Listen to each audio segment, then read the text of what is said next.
irmãos, vamos então à nossa lição.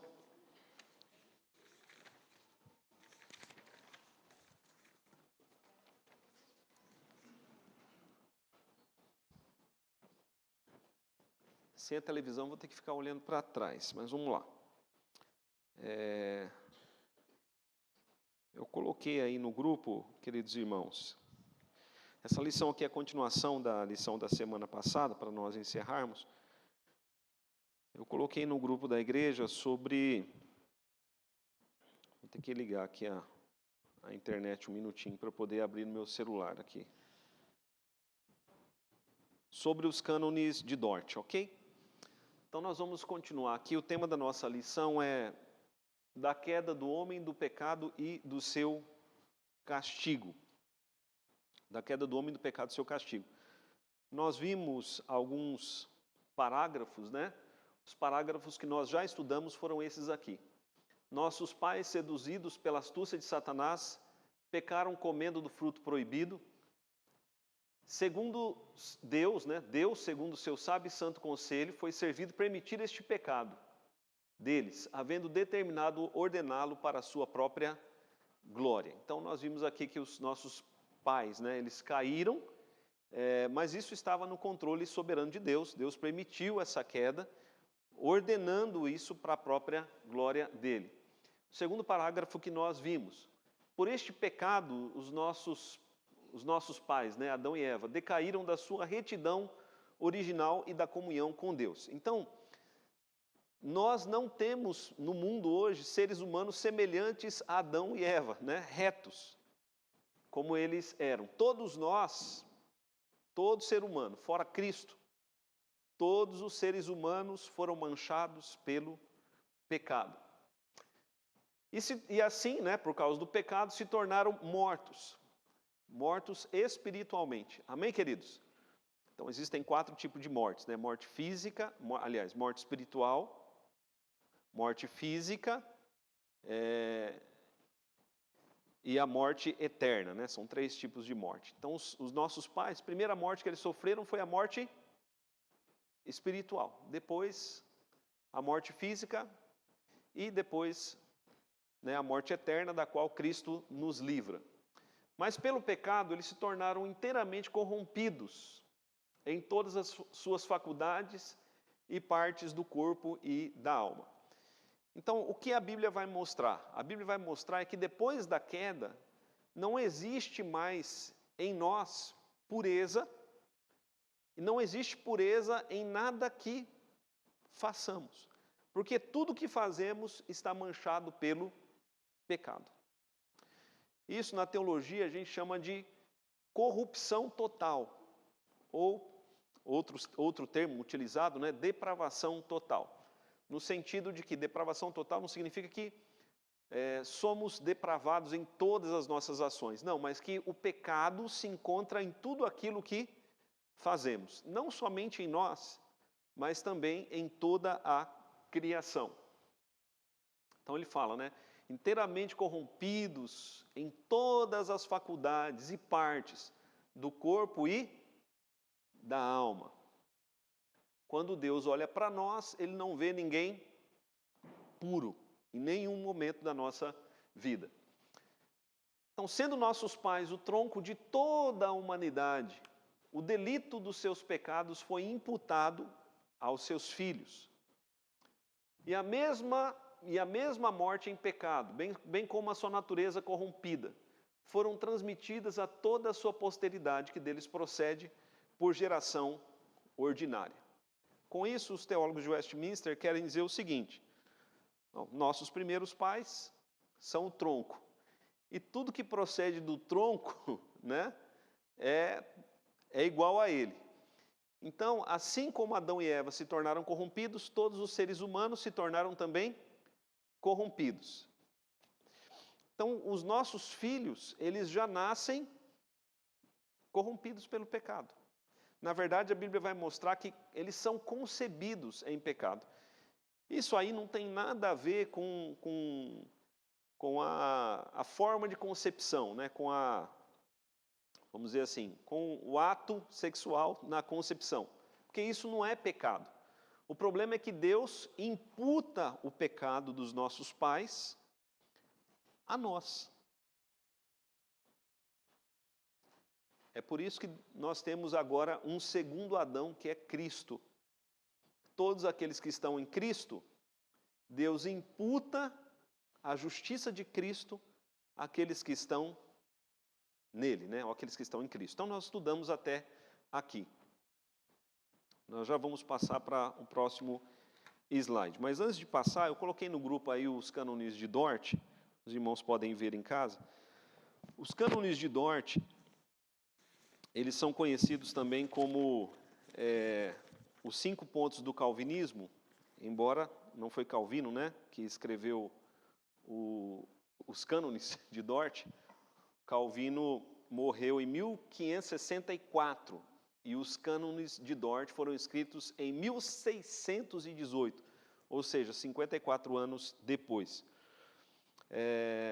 O sino de Dort, que foi um sínodo que aconteceu na Holanda, ele vai trazer ali os 5 pontos, que são conhecidos historicamente como 5 pontos do calvinismo. Para aqueles que não conhecem, depois podem ler aí a publicação que eu coloquei no grupo. Mas os 5 pontos, eles são esse daqui, né? O primeiro deles é depravação total, ou seja, o pecado corrompeu tudo. O segundo deles, eleição incondicional. Deus, ele escolhe para a salvação independente do homem, porque para todo homem que Deus olha, ele vê no homem o quê? O pecado. Então Deus, ele elege de maneira incondicional.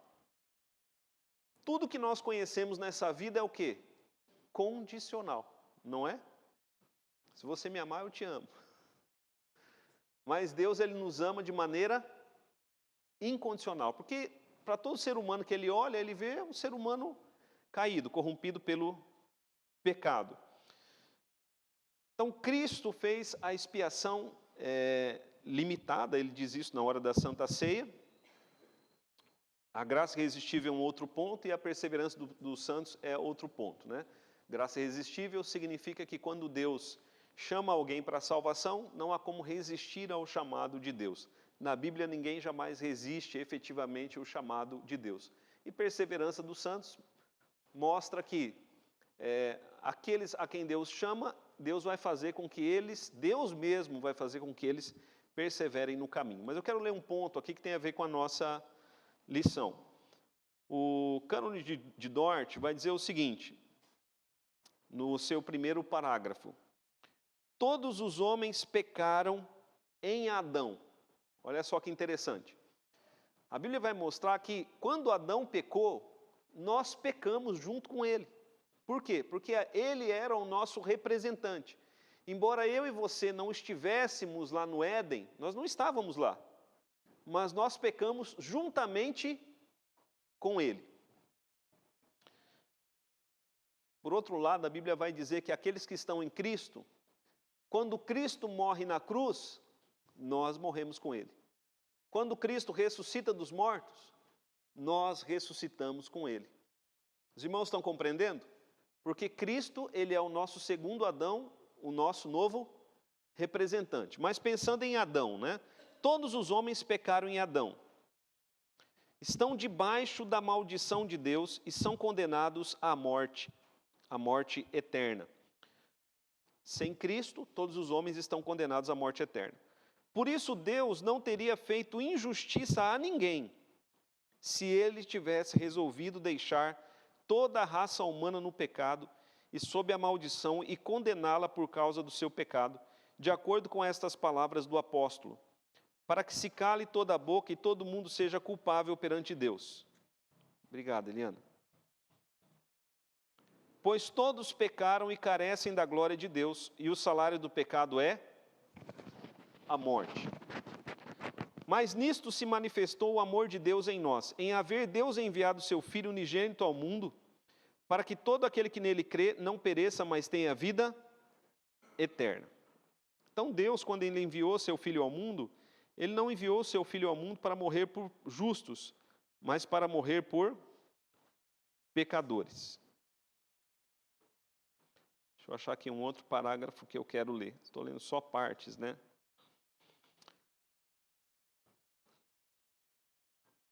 A corrupção do homem. Por que é tão importante a gente entender a corrupção do homem? Porque nós precisamos entender o nosso estado para entendermos por que foi necessário Deus enviar um Salvador. A corrupção do homem. No princípio, o homem foi criado à imagem de Deus. Foi adornado em seu entendimento com o verdadeiro e salutar conhecimento de Deus e de todas as coisas espirituais. Sua vontade e seu coração eram retos, todos os seus afetos puros. Portanto, o homem era completamente santo. Então, Adão e Eva antes da queda. Mas desviando-se de Deus, sob instigação do diabo e pela sua própria e livre vontade, ele se privou destes dons excelentes. Em lugar disso, em lugar da pureza, da santidade, da retidão, do conhecimento de Deus, né? Em lugar disso, o homem trouxe sobre si mesmo cegueira. Que é cegueira? Nós não mais conseguimos contemplar a Deus, sua glória, sua justiça como deveríamos. O pecado trouxe sobre o homem cegueira, trevas terríveis, leviano e perverso juízo em seu entendimento, malícia, rebeldia e dureza em sua vontade e em seu coração, também impureza em todos os seus afetos.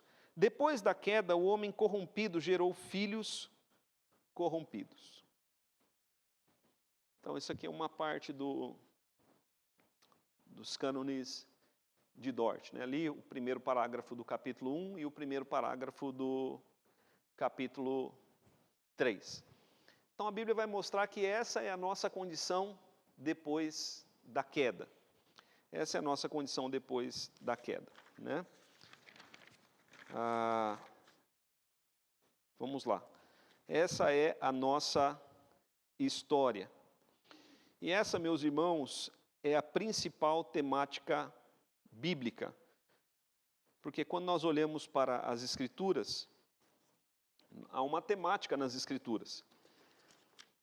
A Bíblia, ela é um livro que tem começo e meio e fim, e ela está contando uma história. Então a gente quando pega, por exemplo, um ponto das Escrituras e tira do todo, a gente pode pecar na interpretação e na aplicação das Escrituras.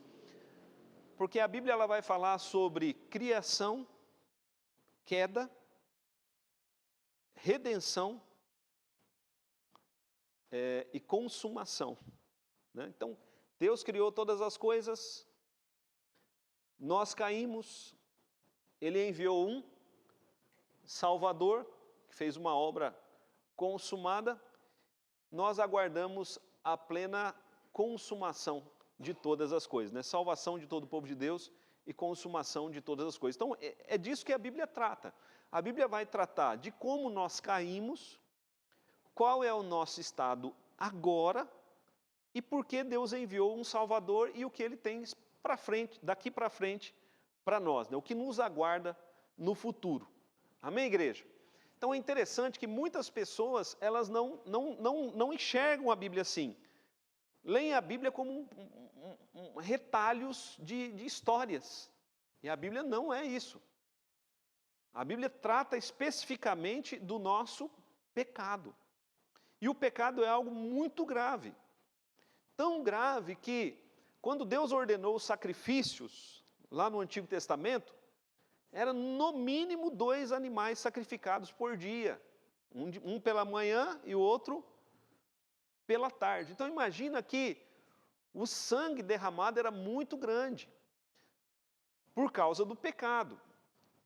O sacerdote, para se apresentar diante de Deus, só com sangue nas mãos. A nossa Páscoa, que nós celebramos com chocolate, naquela época era celebrada com a morte do cordeiro. E a Bíblia diz os historiadores dizem, né? Os relatos dizem que era tanto sangue derramado em Jerusalém na Páscoa, que os sangues cobriam as ruas. Porque imagina, cada família sacrificando um cordeiro, derramando sangue por completo. Isso parou quando? Quando Cristo, o Cordeiro de Deus, morreu na cruz de uma vez por todas pelos nossos pecados. Então, o problema da humanidade é a queda e o pecado. É a queda e o pecado. Então, essa é a principal temática bíblica. E o Evangelho só vai fazer sentido se a gente entender que somos pecadores. Se nós entendermos que somos pecadores. Por que eu preciso de um Salvador? Se eu não entender por que eu preciso de um Salvador, né, ele não vai fazer sentido. Salvador só faz sentido se eu sou um pecador e não posso ter como me salvar. Se tivesse maneira de eu mesmo, né, criar ou dar um jeito na minha salvação, para a minha salvação, não era necessário um Salvador. E uma coisa que o pecado faz, o pecado, ele nos impede de ver o pecado como algo grave. Aí nós nos acostumamos tanto com o pecado que nós deixamos de vê-lo como algo grave. Mas Deus não vê o pecado como nós vemos. Deus vê o pecado na sua gravidade. Ok, queridos? Então vamos lá. Na lição de hoje, nos próximos slides, nós vamos ver, além da gravidade do pecado, né, que nós já temos mencionado, a resposta ao problema do mal, né? Por que nós somos maus? Por que nós pecamos? Por que o mundo é mau? Por que os nossos governantes são maus? Por que existe o mal no mundo? Não só o mal de maldade de ações, mas também enfermidades, fome, guerras. Por que essas coisas acontecem no mundo? Por causa do pecado. É por isso que a Bíblia diz que quando Jesus voltar, nós não vamos ter mais esses problemas. No céu não vai ter enfermidade, no céu não vai ter guerra, no céu vai ter a humanidade redimida. Amém, igreja? E sem o pecado, nós não vamos ter os problemas que o pecado traz para nós. Então, o que é o céu? O céu é um mundo restaurado, novo céu e nova terra, aonde Deus coloca novamente um povo, não apenas duas pessoas, mas Deus vai colocar um povo ali, um povo sem o pecado. E imagine como será a vida sem pecado. A vida sem pecado, ela é eterna, porque o nosso problema é o pecado. O salário do pecado é a morte. Então vamos lá. Deste pecado original, né, ou dessa corrupção original, do pecado de Adão e Eva, o pecado original, esse pecado o pecado de Adão e Eva fez com que nós ficássemos como? Espiritualmente, totalmente indispostos, adversos a todo bem, inclinados a todo mal, e é por causa do pecado de Adão que procedem todas as outras transgressões atuais. Ok? É certo, meus irmãos, que nós fazemos algum bem, nós fazemos bem. Por exemplo, nós trabalhamos, cuidamos dos nossos filhos, educamos, cuidamos dos nossos pais, se bem que muitos filhos hoje em dia têm deixado de fazer isso. Então, nós conseguimos ainda fazer o bem. Mas quando ele fala ali que nós estamos totalmente indispostos, isso é espiritualmente. O homem é totalmente indisposto a se voltar para Deus. Por si mesmo ele é. Por isso a Bíblia vai dizer que sem o Espírito Santo, o ser humano não se volta para Deus. Ele está morto espiritualmente, né? Nós estamos adversos a todo bem, inteiramente inclinados ao mal. Em que sentido? No sentido que nós pecamos constantemente. Ainda que você tente não pecar, no final do dia que você vê o que acontece é que você acabou pecando. Por quê? Porque existe uma disposição do nosso coração para o pecado. E nós temos até dificuldade, não sei, você, mas eu tenho dificuldade de imaginar esse mundo que Deus vai trazer, um mundo sem o pecado, porque nós pecamos. E todo pecado provém da onde? Do primeiro pecado, que é o pecado de Adão. Então, o pecado de Adão foi como se ele fosse uma bola de neve, né, para que a humanidade pecasse, para que a humanidade cometesse a transgressão. Vamos ver alguns textos. Romanos capítulo 5.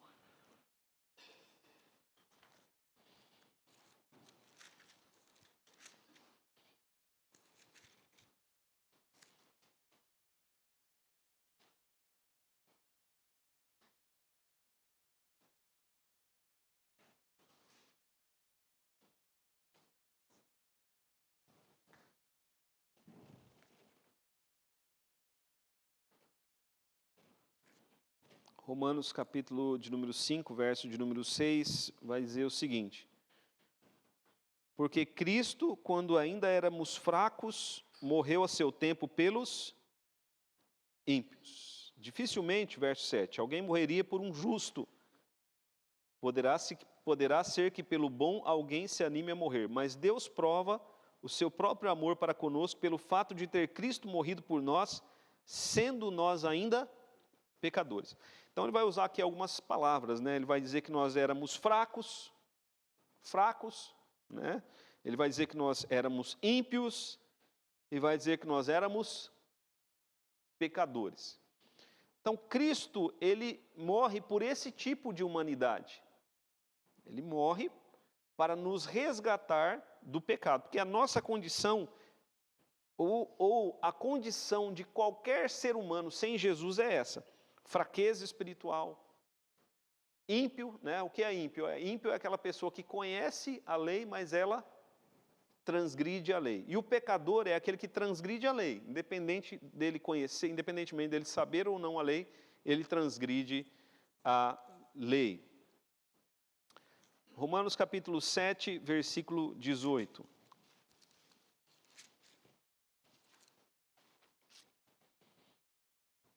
Olha o que Paulo fala, né, a respeito dele mesmo. Porque eu sei que em mim,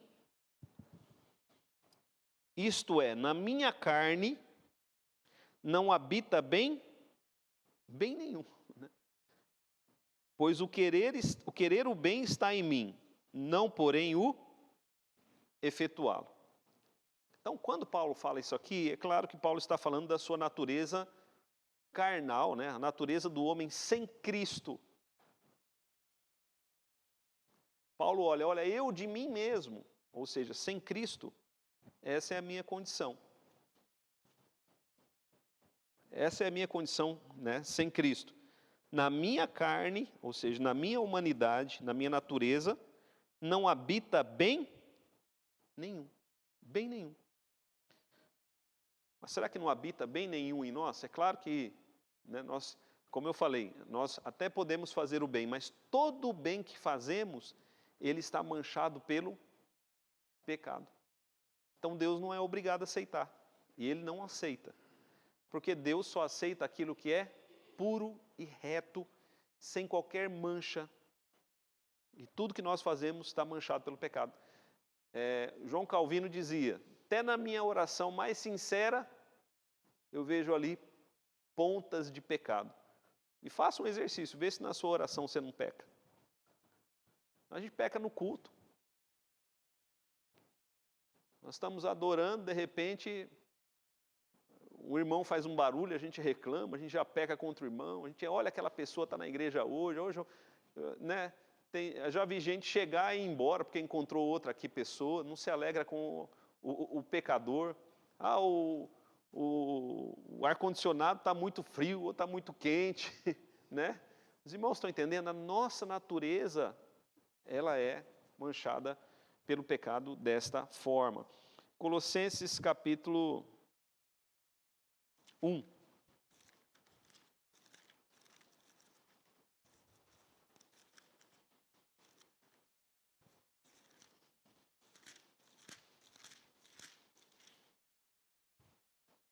versículo 21.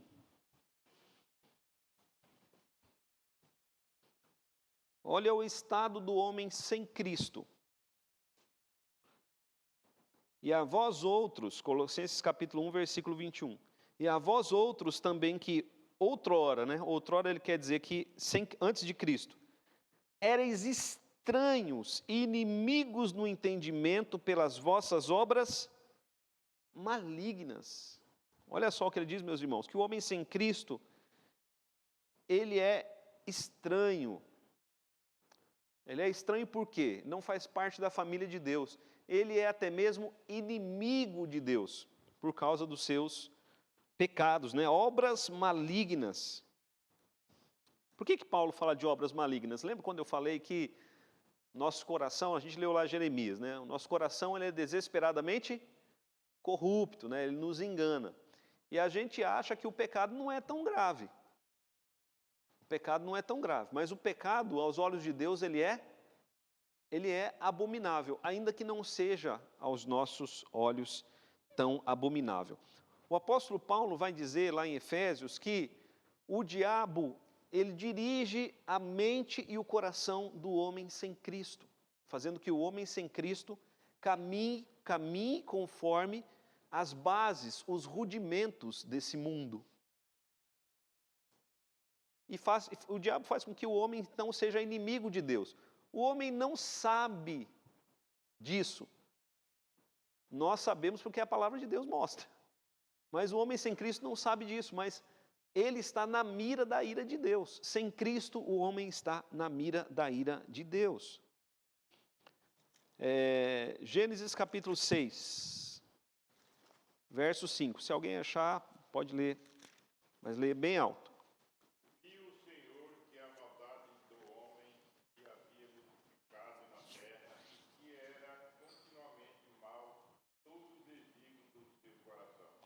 Olha só, né? O que Deus viu? Que a maldade havia o quê? Se multiplicado. E o coração do homem era o quê? Totalmente corrupto, né? Perverso. Então, olha só, o que acontece? Deus, depois disso, Deus vai limitar o tempo da vida do homem. Porque quando Deus deu a maldição lá para Adão, né? Você vai morrer, vai passar a morrer. Aí o ser humano passou a morrer, mas tinha gente que vivia ainda 500 anos, 600, 900 anos. E quanto mais o homem vivia, mais ele fazia o quê? O pecado multiplicava. Aí Deus falou, não, vou limitar, até no máximo 120. Deus limita ali, Deus põe Para quê? Para que o homem não peque tanto. Isso quer dizer o seguinte, meus irmãos, se Deus desse para nós 1000 anos de vida, a gente não ia se tornar mais santo, a gente ia se tornar mais pecador. Deus sabe o que faz, Ele criou uma maneira de refrear o pecado na nossa vida. Se você ler ali, Gênesis, lê aí, seu Dario, Gênesis 8, 21.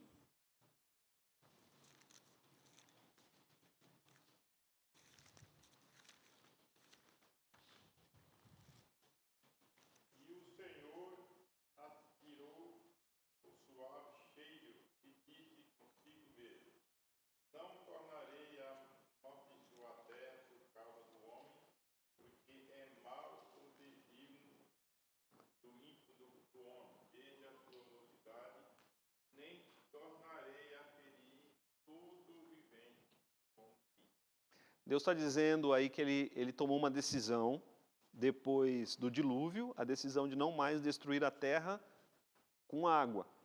Né? Por quê? Ele falou, não vou destruir mais a terra por causa do homem. Porque o coração, o íntimo do homem, é totalmente inclinado para o mal. Então Deus, Ele preservou o homem, mas fez o juramento de não destruir a terra mais com água. Mas o coração do homem continuou assim, continuou corrupto. A corrupção continuou em nossos corações. Então, quando a Bíblia fala, né, aí em Gênesis 8, que o desígnio íntimo do coração é mau, meus irmãos, quando a gente olha para as Escrituras e a gente olha para a nossa realidade, isso é um espelho. Isso é um espelho. Olhe para os nossos juízes. Olhe para os nossos governantes. Olhemos para a nossa própria vida. A Bíblia mostra claramente, o nosso problema é o pecado. A corrupção está em nosso coração. É claro que existem homens mais justos e mais corruptos, né? Uns mais corruptos do que os outros, mas todo homem está manchado pelo pecado. Olha a descrição que Paulo faz em Romanos capítulo 3, a partir do verso 9. A partir do verso 10, aliás. Romanos capítulo 3, a partir do verso 10. Como está escrito, não há justo nenhum sequer. Não há quem entenda, não há quem busque a Deus. Todos se extraviaram, a uns se fizeram inúteis. Não há quem faça o bem, não há nenhum sequer. Pode ler até o 18. A garganta deles é sepulcro aberto, com a língua urdem engano, veneno de víbora está nos seus lábios. A boca eles a têm cheia de maldição e de amargura. São os seus pés velozes para derramar sangue. Os seus caminhos a destruição e miséria. Desconhecer o caminho da paz. Não há temor de Deus diante de seus olhos. Isso aqui é uma visão geral da humanidade, né? Uma visão geral. Não quer dizer que todo mundo é dessa forma, vamos dizer assim, nos pormenores. Mas em regra geral é, não há um justo, nenhum sequer. Ah, eu sou uma pessoa justa. Aos olhos de Deus eu sou justo. Não, não é. Não é. Não há um ser humano. Não há um ser humano que aos olhos de Deus, por si mesmo, seja justo. Não há ninguém, todo mundo pecou. Todos pecaram e carecem da glória de Deus. Todos. Isso inclui todos, né? Menos Jesus Cristo. Sim. Lá atrás, quando você falou uma vez que Deus ia destruir uma cidade lá, e se tivesse um justo, ele não destruiria. Sodoma e Gomorra, né? Chegou até 10 justos lá, Abraão intercedeu. Se tiver, tinha o Ló, mas mesmo o Ló era pecador. Quando a Bíblia fala que os crentes são justos, porque Paulo vai falar o seguinte, quando Paulo fala para a igreja, Paulo fala assim, aos santos, aos justos, né? Mas Ló era justo. Primeiro ele passou a perna no Abraão. Foi morar lá em Sodoma e Gomorra, com aquele povo corrupto. As filhas conceberam do próprio pai. Os netos dele, ele era o pai dos netos, né? Ele se embriagou, as filhas embriagaram ele, mas ele não foi totalmente passivo nisso, porque elas não colocaram o vinho goela abaixo. Ele bebeu até cair. Então, a Bíblia chama Ló de justo. Estou chamando ele de Jó, né? Ló de justo, o justo Ló. Mas por que ele é justo? Por causa da imputação da justiça de Cristo sobre a vida dele. Os irmãos estão compreendendo a questão da imputação? Deus imputa o pecado de Adão a nós, na nossa concepção. A mulher, a partir do momento que ela diz, estou grávida, Deus imputa ali o pecado, é um pecador. Quando recebe Cristo, a justiça de Cristo é imputada a nós. Nós sabemos que não somos justos. Vou explicar aqui a questão do tribunal, né? Paulo vai falar sobre o tribunal de Deus lá em Romanos. No tribunal, você é julgado por suas obras boas ou por seu ato pecaminoso? Vou dar um exemplo aqui. O cara é um excelente cidadão. Paga as contas dele. É um excelente administrador. Às vezes até um administrador público. Mas ele comete um ato ilícito. Bate na mulher. Ele vai ser julgado por quê? O juiz vai falar, não, vamos pesar na balança aqui, tudo que ele é de bom, vai julgar ele porque ele bateu na mulher, não foi? É lógico que vai ter ali algum atenuante. Bom cidadão, não tem, como é que fala? Antecedentes, né? Mas vai ser julgado por aquilo e condenado por aquilo. Dependendo da gravidade, ele pode até ser preso, não é? Irmãos, nós pecamos todos os dias. Todo dia, Deus tem um motivo para nos chamar no tribunal dele. A gente tem muito antecedente. Se não for a justiça de Cristo imputada, se a nossa salvação não for por imputação, não tem salvação. Nós somos pecadores. Então, hoje, se Deus viesse para salvar alguém, não salvaria ninguém. Ele seria justo em mandar todos para o inferno. Seria justo. Mas ele escolheu salvar. É por isso que a salvação, o cânone de Dort, né, os de Dort e os de Westminster, chegam à conclusão de que a salvação, ela é incondicional. Deus nos ama independente de nós. Ele não enviou, Cristo disse, não vim salvar justos, mas pecadores. Os irmãos estão compreendendo? Essa é a nossa condição. Nós somos salvos pela graça. Graça é algo que eu não mereço. Pela fé, mas mesmo a fé não é mérito diante de Deus. Somos salvos pela graça, então a salvação, ninguém vai merecer a salvação, ninguém pode comprar a salvação, ninguém pode comprar.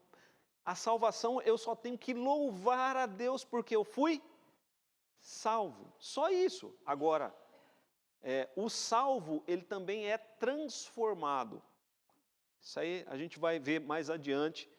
Os teólogos de Westminster vão aprofundar nisso de uma forma maravilhosa.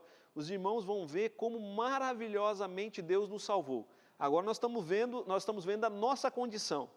Nossa condição é pecadores. O que Deus fez para nos salvar? Isso a gente vai ver depois, mas os irmãos vão ver quão maravilhosa é a obra de salvação.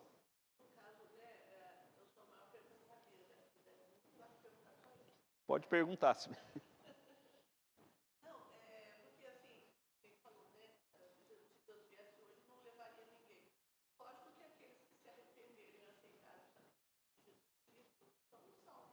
é o que eu estou dizendo, salvo pelo sacrifício de Cristo.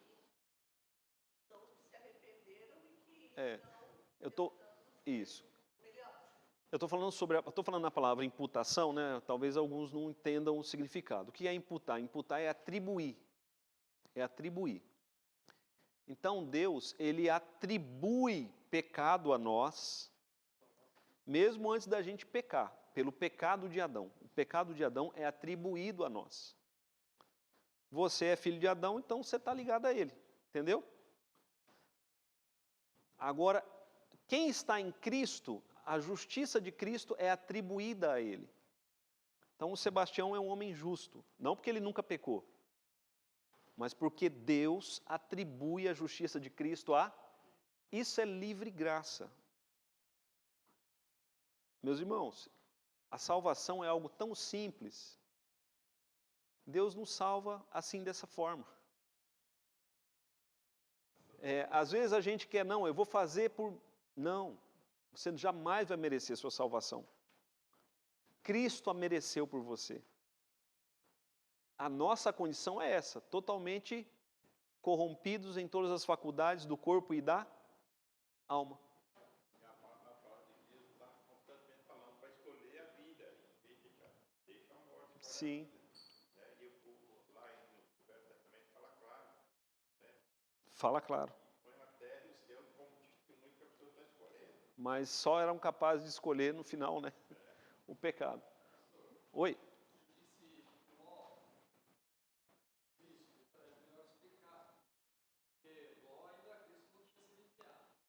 Ele não tinha sido enviado, exatamente. Mas o Cristo, Deus aplica a justiça, a obra de Cristo, né?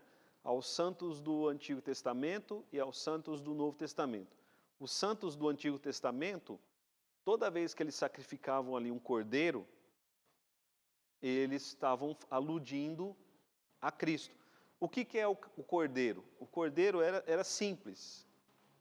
O cordeiro, eles colocavam a mão sobre o cordeiro, confessavam seus pecados, então o cordeiro era sacrificado. Ou seja, era transferência. O pecado era transferido para o cordeiro. Por isso o cordeiro tinha que morrer, porque o salário do pecado é a morte. Mas o sangue do cordeiro era aplicado ao ofensor no sentido de justiça, porque a justiça foi feita. A morte já foi realizada. O salário do pecado não é a morte? É. O cordeiro já morreu. É isso que a Bíblia diz. O cordeiro já morreu por você. Por isso não tem mais salário do pecado para nós. Vamos lá. Aqui. Desta corrupção original. Não, esse. Eita, estou voltando aqui no.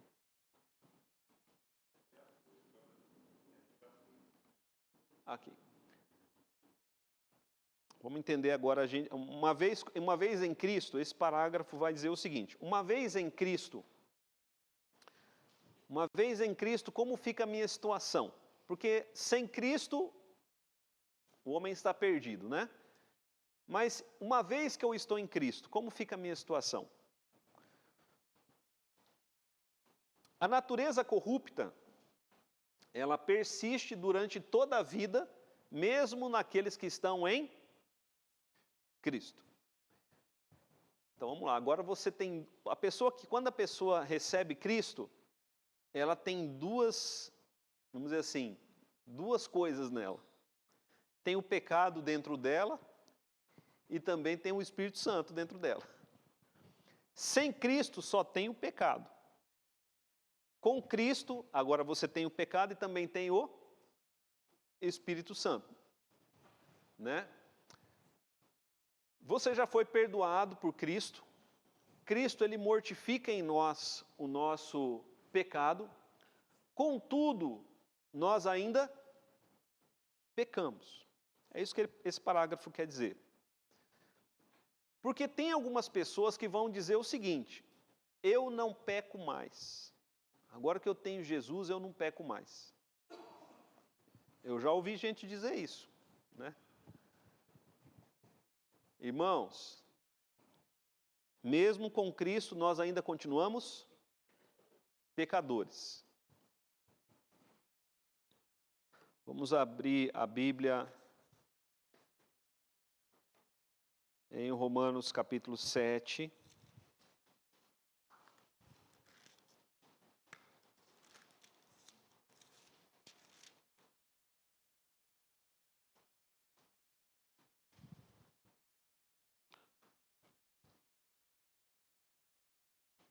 A partir do verso 14.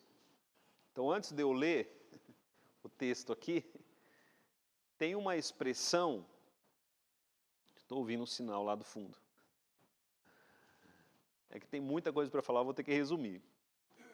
Tem uma expressão que é simultaneamente justos e pecadores. Agora, em Cristo, sem Cristo o homem é pecador. Em Cristo, o homem é simultaneamente justo e... É porque a Bíblia vai dizer que nós somos justos, o justo, santo e pecador. Nós somos simultaneamente justos e pecadores. Eu vou explicar o que é isso. Cristo já pagou o preço da nossa justiça, mas ainda nós continuamos pecando. Perante o tribunal de Deus, nós já somos justos. Mas, enquanto ainda estamos nesse mundo, nós ainda... Lembra que nós vamos comparecer perante o tribunal de Deus? Quando nós comparecermos perante o tribunal de Deus, Deus vai dizer o seguinte: justos.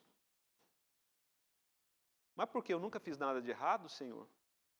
Fez, mas eu estou atribuindo a justiça do Cordeiro a você.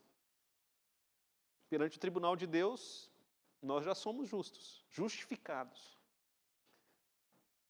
Mas no dia a dia nós ainda pecamos. Olha o que Paulo diz, Romanos capítulo 7, versículo 14, ele vai dizer: porque bem sabemos que a lei espiritual, que a lei é espiritual. Eu, todavia, sou carnal, vendido à escravidão do pecado, porque nem mesmo compreendo o meu próprio modo de agir, pois não faço o que prefiro, sim o que detesto. Ora, se faço o que não quero, consinto com a lei que é boa. Nesse caso, quem faz isso já não sou eu, mas o pecado que habita em mim, porque eu sei que em mim, isto é, na minha carne, não habita bem nenhum, pois o querer o bem está em mim, porém não o efetuá-lo. Porque não faço o bem que prefiro, mas o mal que não quero, esse faço. Mas se eu faço o que não quero, já não sou eu quem faz, sim o pecado que habita em mim. Olha só, aqui Paulo vai mostrando uma guerra que tem dentro dele. Essa guerra, meus irmãos, é a guerra do Espírito Santo contra a nossa carne. Vamos ler lá 1 João, capítulo 1.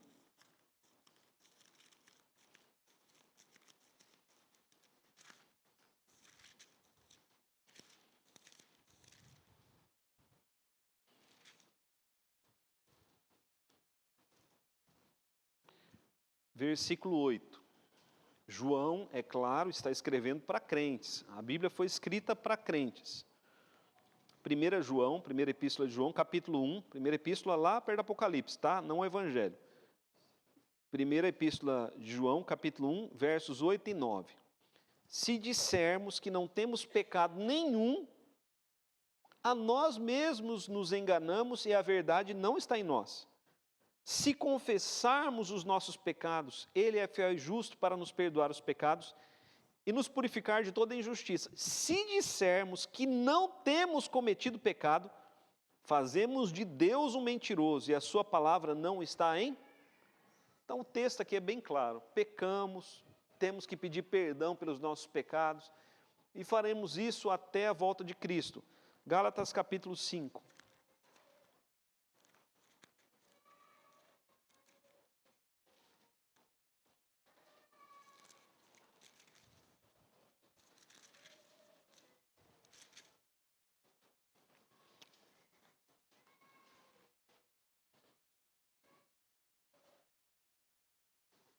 Versículo 17.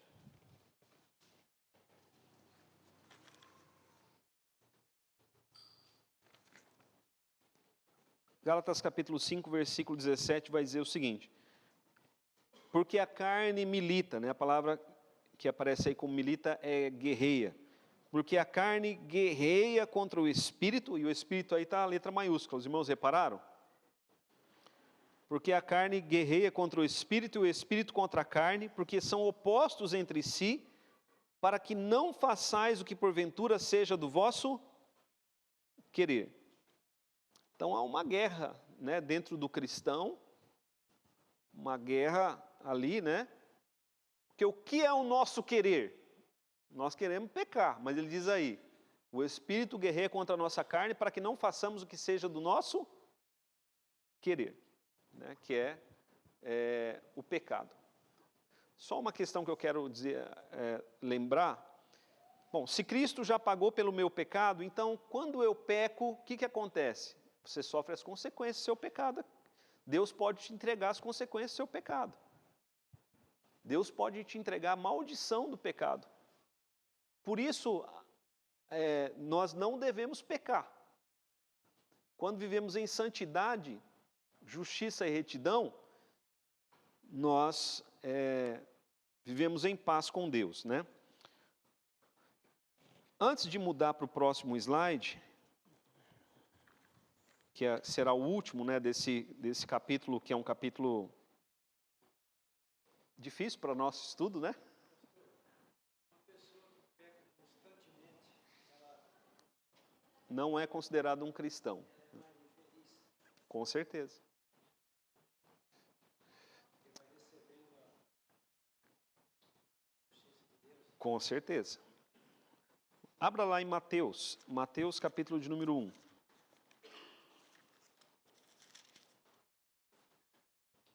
Versículo 21.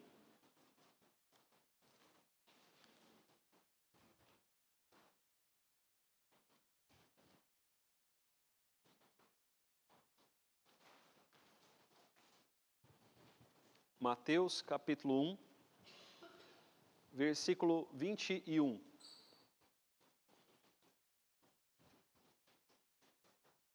Vamos ler juntos, meus irmãos? Esse versículo aqui você tem que gravar. Tem que decorar esse aqui para poder usar na evangelização. Mateus capítulo 1, verso 21, vamos ler lá. Ela dará à luz um filho e lhe porás o nome de Jesus, porque ele salvará o seu povo dos pecados deles. Jesus, ele é o Salvador, né? Por que o nome dele é Jesus? Ele salvará o seu povo dos pecados deles.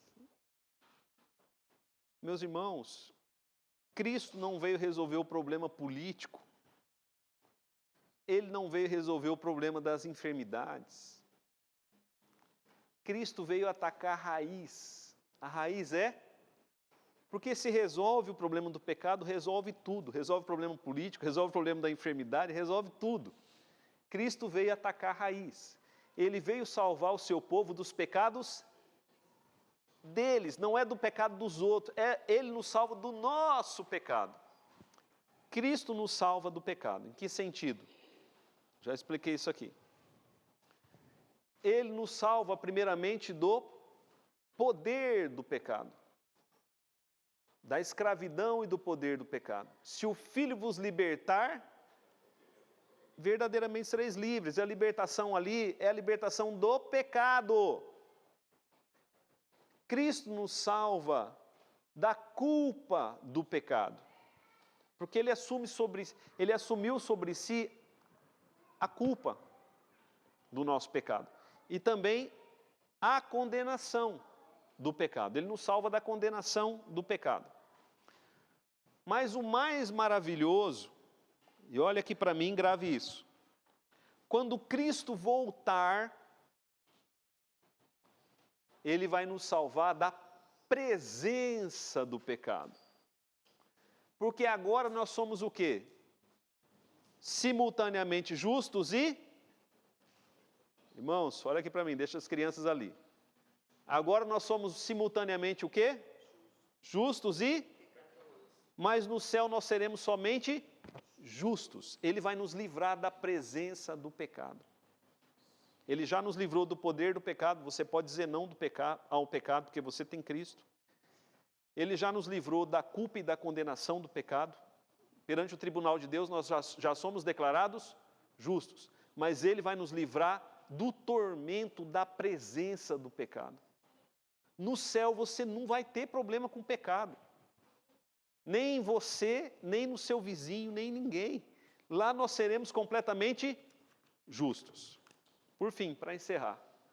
Todo pecado, tanto original como o atual, né, ou seja, o pecado de Adão e o nosso pecado, são transgressão, né, sendo transgressão da justa lei de Deus, é ela contrária, torna por sua própria natureza culpado e pecador. Por essa culpa, ele está sujeito à ira de Deus e à maldição da lei.